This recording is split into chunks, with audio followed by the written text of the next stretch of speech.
Pessoal, muito bom dia a todos, tá? Os que estão aqui acompanhando a nossa aula, tá? Falando especificamente nesse assunto da educação física agora, década de 90, tá? A partir disso aí, todos os nossos conteúdos vão ser voltados para a V2, vamos estar vendo depois da nossa V1 aí aspectos contemporâneos da educação física e outros aspectos relacionados agora ao processo educacional, que seria a parte aí todinha da antropologia relacionada à educação em si, ok? Então, como era a educação física na década de 90, tá?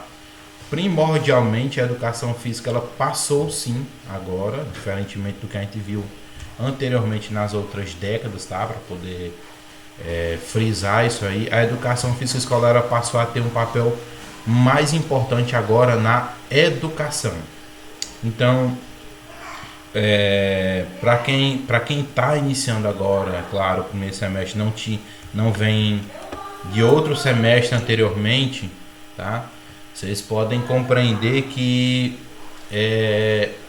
a educação física, né, quando ela é integrada à proposta da escola, a partir da LDB, Lei de Diretrizes e Bases da Educação, 9.394/96, ela é componente obrigatório, né, da escola. Então, ou seja, todas as escolas são obrigadas a ter aula de educação física, tá?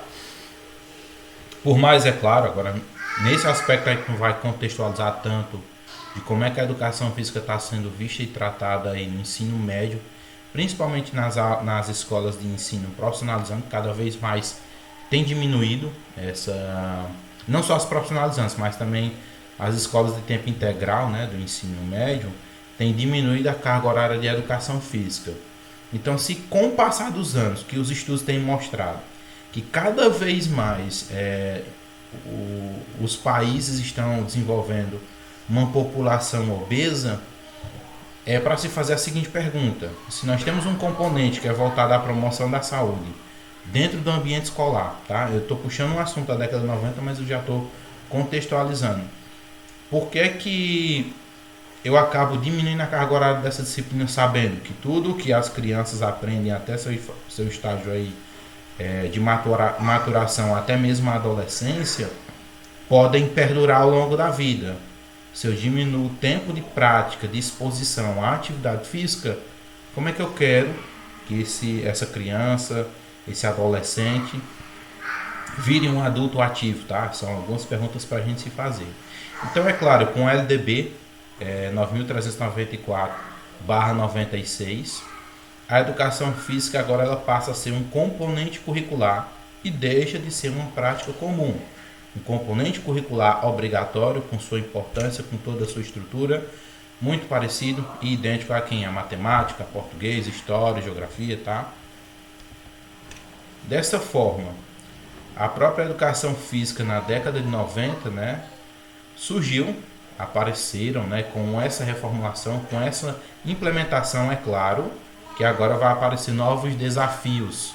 E é claro, esses desafios estavam voltados principalmente para essa área de conhecimento dentro do âmbito escolar. Até então, nós estávamos dentro das escolas, só que primordialmente não era como um componente curricular, não era como uma base obrigatória, não era como uma fundamentação científica, que a gente viu que depois da década de 70 e 80 teve a volta, né, desses doutores, estudiosos, apareceram artigos científicos, revistas, fundamentações científicas, seja tanto na parte voltada para a saúde, como também na parte pedagógica.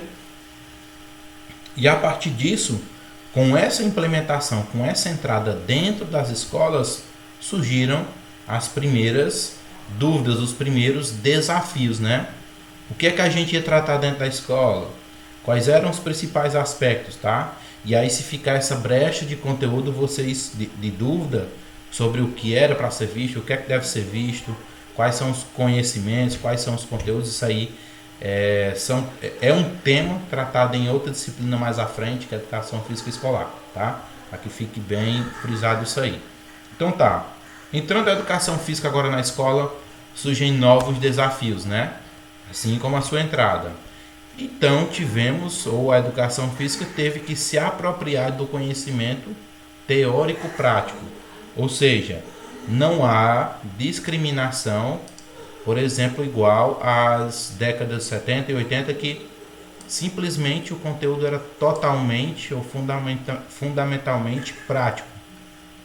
Agora, lembrando, os doutores voltaram, trouxeram os estudos são bases teóricas para aplicação na prática.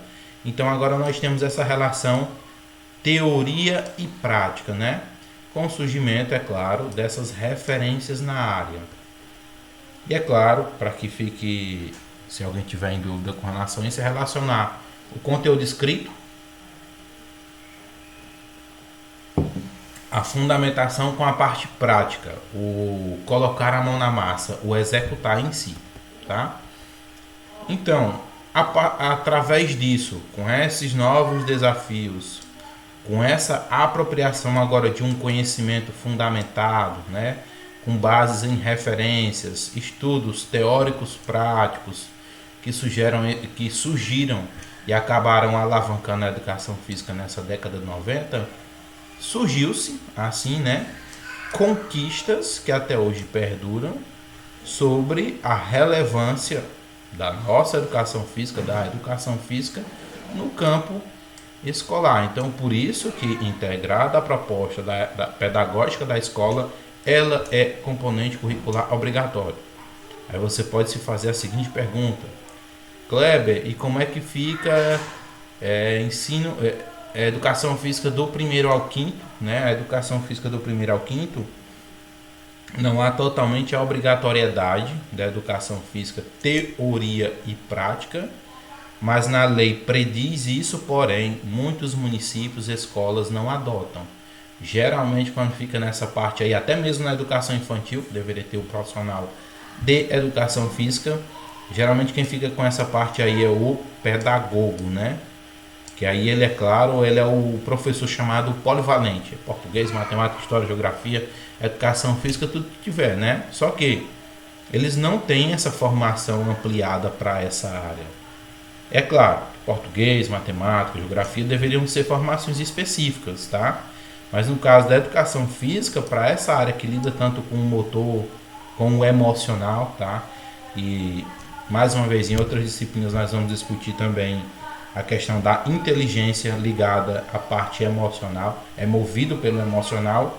Então, como é que eu desenvolvo todas essas valências na minha criança, ou seja, esses aspectos cognitivos, afetivos, sociais e motores, se lá, por exemplo, na educação infantil eu não tenho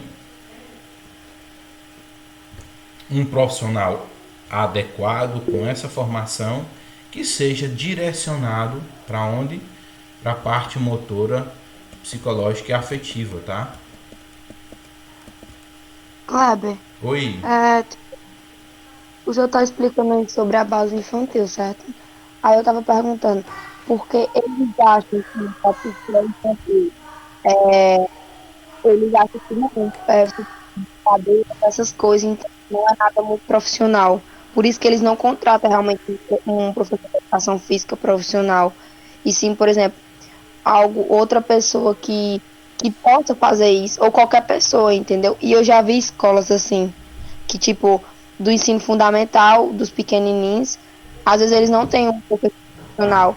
Aí coloca qualquer pessoa, tipo, porque na educação física é só brincar e rodar com eles, entendeu? Então, às vezes eu penso que pode ser falta de investimento, tanto naquilo como, sei lá, sem importância para a própria direção da escola. Ó, Na minha... no tocante a isso, eu sempre fui muito incisivo e crucial em algumas outras disciplinas que ministro com relação à parte escolar. Às vezes é descaso mesmo, falta de conhecimento, né? Porque você colocou uma palavra aí, acha que é só brincar. Beleza, eles podem até achar que é só brincar. Agora me diga aí, ele sabe o que é o papel do brincar, ele sabe o papel do brincar na vida da criança para desenvolver todas essas aptidões que eu acabei de falar aí, cognitiva, afetiva, social e motora. O brincar, é claro, na educação infantil nós nos valemos de quê? do brincar. E o brincar lida com todos esses aspectos de emoção, da parte cognitiva, afetiva, a social e a motora, tá? Então, tem que ter uma visão mais aprofundada sobre o aspecto brincar. Brincar para qualquer pessoa fora da nossa área, pode ser só um ato de lazer, né, como a gente já veio falando anteriormente na disciplina de esporte lazer, mas nós que estamos nessa área da educação física sabemos que vai muito mais além. O brincar tem um papel fundamental no processo de desenvolvimento e crescimento da criança nas escolas, tá? Eles não têm esse conhecimento do papel, acha que justamente menosprezando. Para que a professor de educação física? Esses meninos só vão brincar, tá? Brincar por brincar sem ter um objetivo, sem ter um direcionamento específico, de nada vale. O brincar, na nossa visão, reflete vários aspectos de desenvolvimento da criança. Não vou repetir mais, mas esses que eu citei anteriormente, né? Para que a criança consiga obter, não só obter, mas perpassar cada um desses estágios. E é importante, nós já passamos, né? E muitas das vezes vemos que nas escolas isso não acontece. Eu vou colocar aqui até mesmo de primeiro ao quinto. E às vezes tem o professor lá de educação física, mas o professor de educação física não ministra o conteúdo direcionado para aquela base, para aquela faixa para aquela faixa de idade ou faixa de ensino. Então é um cuidado muito importante que a gente tem que ter e discutindo. É claro, nós estamos refletindo um pouco da década de 90, mas algumas coisas perduram até hoje, positivas ou negativas. Uma é dessa daí, é um menosprezo por a educação física, seja de todas as partes, seja de parte governamental, municipal, e aí eu coloco a parte da Secretaria da Educação, corpo docente, não vê todo.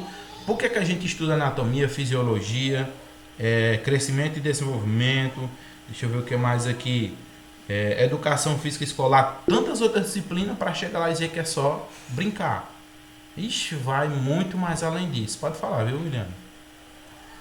E também, na década de 90, se eu me corrija, que tipo assim, a educação física, como ela tem até os dias de hoje, ele, na década de 90, o que ele foi se conquistando, principalmente, não é algo como só a prática, mas como eu disse, teórica, tipo, tendo uma disciplina pedagógica, científica, entendeu? E, de fato, seus próprios conhecimentos. Então, ele foi conquistando tanto como algo na área da saúde, como algo na área do esporte, na área do lazer, em cada fase da etapa da criança até o adolescente, enfim. Então, a educação física, para mim, foi mais ainda se conquistando, mais se valorizando, como é hoje, a partir da década de 90, não é? Justamente. Podemos dizer que é um marco muito importante, porque deu-se início a essa entrada, mais uma vez citando, no campo educacional, né, como componente curricular obrigatório, se fez presente e mostrou serviço através da relação teoria e prática. É muito importante que a teoria, eu acho isso aqui, eu poderia dizer que é uma via de mão dupla. A teoria não anda sem a prática não anda sem a teoria, né? Porque a teoria sem a prática ela fica inexistente, fica inconsistente. A prática sem a teoria, da mesma forma, fica sem bases de fundamentação que expliquem, por exemplo, a teoria do movimento. Por que é que você vai fazer exercício físico e esse exercício físico vai servir para a sua saúde? Ah, porque eu faço esses movimentos e tal. Cadê a base teórica que explica? E determinados movimentos em determinada intensidade vai gerar aí uma sobrecarga, e aí pode ser sobrecarga muscular, pode ser sobrecarga cardiorrespiratória, aumento de volume de oxigenação. Desculpa estar entrando um pouco nessa parte de fisiologia, tá? Também perpassa essa área aí, mas é importante citar. E a partir disso vai acontecer um processo que a gente chama de adaptação fisiológica. Consequentemente, com essa adaptação fisiológica, perca de gordura, aumento de massa muscular, maior vontade, como é que eu posso dizer? Você vai ter maior volume de energia, vai se sentir melhor, pressão controlada, diabetes, tá vendo? Tudo isso é a base teórica. Eu não posso só fazer o exercício físico. Eu tenho que fazer o exercício físico baseado por uma teoria, tá ok? Até mesmo pessoas que, tipo, tem problemas, né, professor? Ele, às vezes precisa de cuidados especiais. E principalmente você tem que saber na educação física, como o senhor falou, a pressão, ou o que essa pessoa é capaz de fazer. Até mesmo, por exemplo, uma pessoa que tem asma, né? Ela não pode Pode se falar. exercitar tanto e tudo mais. Então tem todo esse cuidado e planejamento. Hã? Um short. 44, 46. William, deu uma cortada aqui que eu não escutei quase nada. Se tu puder repetir de novo. Oh, Kleber, o áudio do senhor estava fechado. Ah, deu certo. deu certo agora. Eu ia dizer, Williane, se tu puder repetir de novo aí, porque aqui deu uma cortada, meu fone tá todo quebrado, mas eu acho que deve ser esse o problema. Se você puder repetir de novo sua indagação, fica até melhor para ficar registrado. É tipo assim, que eu tava dizendo que o senhor tava falando, que tem a ver mesmo com, por exemplo, hipertensão, pessoa é obesa, ou pessoas que precisam de uns cuidados. Aí eu dei um exemplo de uma pessoa de asma, por exemplo. Principalmente essas pessoas que tem que ter cuidado especial, tem que saber desenvolver, não é qualquer pessoa que saiba. Então ela vai ter uns cuidados diferentes na educação física, na prática, entendeu? E você tem que saber manusear, como eu tava dizendo, entendeu? Justamente. E aí eu poderia eu poderia deixar isso aqui para tocar lá em outra disciplina, né, a qual o ministro que também fala sobre isso, mas vamos lá, você citou aí o campo da asma, né? Aí chega na aula de educação física, aí chega aquele atestado, aí diz assim, professor, determinado aluno não pode participar das aulas de educação física. Aí você fica uma pergunta, né? Por que ele não pode participar das aulas de educação? Porque tem asma. Oxe, ele tem asma e tu vai privar ele de uma atividade física que pode até controlar, né? Ou até mesmo melhorar, não, porque a cura, a asma não tem teoricamente cura, ela tem um tratamento, né? Que aí vai diminuir os sintomas agravantes quando você tiver aí uma crise de asma. E uma delas é o exercício físico. Aí como é que você priva essa criança disso? Tá, beleza, eu posso privar, realmente. O professor pode chegar lá e fazer a maior besteira do mundo com esse aluno e acabar prejudicando. Se ele não tiver essa base teórica, os estudos que demonstram que o exercício físico é efetivo para isso, vai promover o maior aumento do volume de oxigenação, tanto na parte alveolar como capilar, consequentemente vai ter uma diminuição dos agravos e por aí vai, né? Para não me adentrar muito nisso aí, que eu deixo isso para outra disciplina bem mais específica. Cara, e pra você ver, né? Uma pessoa falou pra mim, eu escuto o nome educação física e escuto assim, sabe? Penso em esporte e eu falei, tipo, de uma aula explicando pra ele. E eu falei, cara, a educação física tá ligada em tudo, na saúde. Tu não tem noção como a educação física, ele se valorizou muito. Sofreu muita coisa, mas graças a Deus hoje em dia se valorizou muito. Então, tudo que você vê, o que você pensar, tá na educação física, na história, na ciência, na biologia, nos cuidados, na saúde, no esporte, nas técnicas, em tudo, a educação física é ligada. É incrível, né? E justamente, isso aí é até uma justificativa, uma forma de se justificar. Como assim, Kleber? Você está me falando aí, por exemplo, exemplos de onde a educação física está agregada e empregada, né? Por exemplo, até inicialmente na década de 90 nós estamos discutindo aqui um papel bem relevante no campo escolar. Mas tudo isso aí que você citou, a educação física está empregada, aplicada, ela está, não diria justificada, mas ela conquistou sim um papel bastante importante nessas áreas. Agora, é claro, desconhecimento, falta de estudo, de base teórica, o professor não sabe justificar a importância e os locais onde ele pode estar, né? É claro, isso aí é uma discussão até um pouco conceitual de, não diria de ética, mas de apropriação de conhecimento e campo de trabalho, mas são questões impertinentes que acabam agregando a nossa aula, né? Então tá, beleza. Beleza, Kleber. Direcionando isso, houve-se, principalmente também nessa década, um relacionamento do diálogo com o campo acadêmico. E aí, é claro, foi surgindo os cursos de ensino superior, e a partir disso, surgindo os cursos de ensino superior, consegue-se fazer o quê? O desenvolvimento do que a gente pode chamar da verdadeira praxis. Ou seja, relacionamento contínuo entre quem? Teoria e prática. Por isso que toda vida quando eu uso esse termo para vocês, falando, o que seria a verdadeira praxis? a relação mútua